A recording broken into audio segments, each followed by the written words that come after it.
Good morning. Aloha. Why is nothing working anymore? Or just about.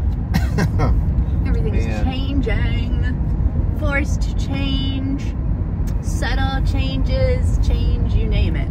Do you feel like you just put your hand to something or you're engaged in something and it's just not working? It's like walking through cement, or it's just every time you turn around, just you're getting like dissed.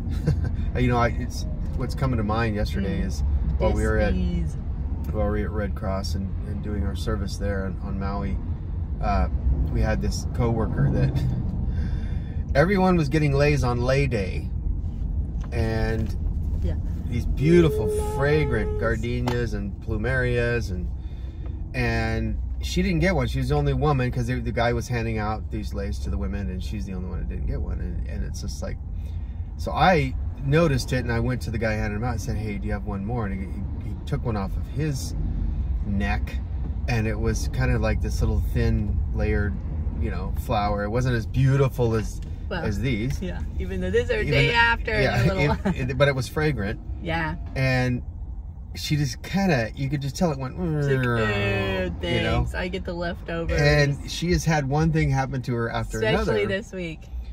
And she's like, what is happening to me, you know? And if we're not awake or self-aware, then we'll just kind of look at it like, everybody's against me. Nothing works out. Poor me kind of syndrome. Because why isn't this working? Yeah. This was my plan. Was to escape where I currently was before, and this was supposed to work out. Yeah, and then that whole mindset lends us into matching something that we're conditioned by. It's a frequency that we engage automatically in the loop or the pattern that says this is just normal. This is what I do. I default to this.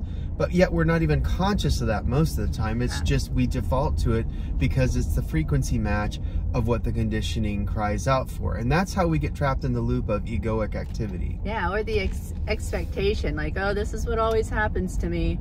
Okay, I already know the signs. Here we go again. Here we go again. Not realizing you actually start creating it because you actually are geared neurologically to look for it, right? Whatever we look for, we'll find. And so, how do we break out of the pattern? Yeah, I mean, you just, it's interesting. So what's happening globally right now is very interesting, and it's conscious. It's a rise in this area of awareness. You ever notice that more and more people are talking about self-awareness? It's not just a coincidence. And maybe that you found that in yourself to just say, okay, wait a minute, I began to notice more of these patterns are looping in my life. Maybe it's a snapshot, maybe it's just a small thing, but you begin to notice these snapshot patterns. And then all of a sudden something happens where you have this major epiphany. Yeah. And then it blows something open to the point to where you're like, okay, wait a minute. I want to begin to do the opposite, or move into the opposite direction of this consciousness that's kept me so low, kept me suppressed, kept me depressed, and all the rest. What's happening now is God is helping us. You know, God is love. Love is helping us. If you believe that, you know, just believe in love. If you don't believe in God, just believe in love. Because that is who God is. He's not religious. No. So love knows no boundaries. Love knows no gender. Love knows it's all things to everyone, and it's what sustains us. It gives us the breath of life. So if we believe that love is helping us, even if you can't believe that, just know that you're being helped by seeing things through self-awareness. That is love helping you. And then we begin to see it. This is what's happening to people all over the planet.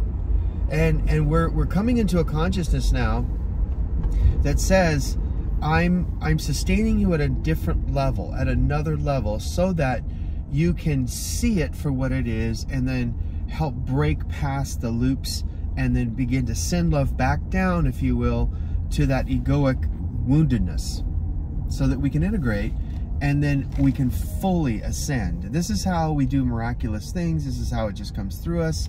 This is where the supernatural lives. It's the third heavens, if you will, through ascension into the 5D, 6D, 7D, whatever you want to call it, all the way up. Going higher and higher. And it's really not higher as we know it to be higher. It's just all that is. It's around us. Expansion. It really is expansion and awareness. And yeah, you do come into a higher frequency, though. You really do in that sense. Yeah. An attunement, whatever name label you want to put on it, right? This is where we got to throw out the egoic, oh, well, that's not the right name for it. But when you're tuned in, you totally get it. It's so funny, right? In Hawaii, they use, the kind, it's all, because they're wired to where you're tuned in with them. So they use decline for so many things because they know what they're talking about. So it's kind of like that, So, but anyway. Yeah, and there's so much beauty in each language. There's beauty in language. And this is all this is, you guys. Don't get hung up on language so much as what am I feeling? What am I experiencing? What is going on with me? What is happening inside of me? It's not that everyone's against you. It's a helping. We're being helped now by a greater power.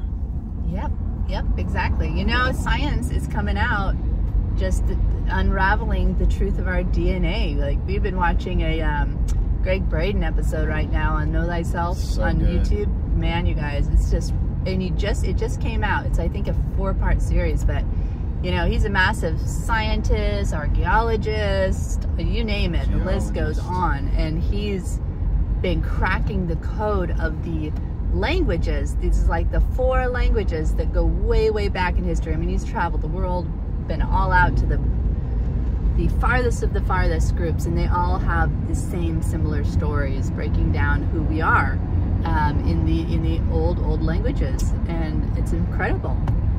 And he said it all broke down to God eternal living within a body. And so we wake up to that. And so here's the thing, right? Going back to Peter Crone's quote, life is revealing to you areas where you're not quite free yet. And when it comes to, okay, well, how do I get free? There's a dissolving that actually takes place when you wake up. When you start realizing, you're having these aha moments, the lies dissolve, and it's another piece that just breaks off, or another blockage, or another false identity that falls off. And since we're on the subject of just like maybe some spiritual topics and things, we've been so, I guess, lied to as to what sin actually is. And sin is not going and smoking and drinking and all this kind of stuff. Sin, what the real actual definition of it is? Just believing a lie about yourself. We put on these false identities, and out of harmony. Yeah, your disharmony with your true nature. God within, love within, and so for that fact, right? Life is mirroring to areas you're not yet free in. You're not yet freely able to express that love, right? Where there's a blockage of protection, or a blockage where there's been pain. And so now we're in this time of forced change where we're being called up into the awareness of who we are, remembering who we are, remembering how powerful we are, that this is why there's these uncomfortable situations happening, because it's all meant to bring up a mirror, bring up a light. Like, why am I so irritated about that? Why is this person bothering me? Why does this keep happening to me? Exactly. And it's all meant to uproot out this victim mentality, because you can't be powerful and a victim at the same time, right? So no, you can't. It's like oil and water. It's because we are so powerful beyond anything that we could ever imagine, and we're being shown that now. It's being unveiled. And here's our suggestion: partner with it. Yeah. Do not partner with it, because partnering with it is going to cause you and I and all of us to see we can actually bring genuine healing and solutions to this planet and to ourselves. Yes, that's right. So that's we'll pick this up on part 2. Embrace the change and the message within. Talk soon.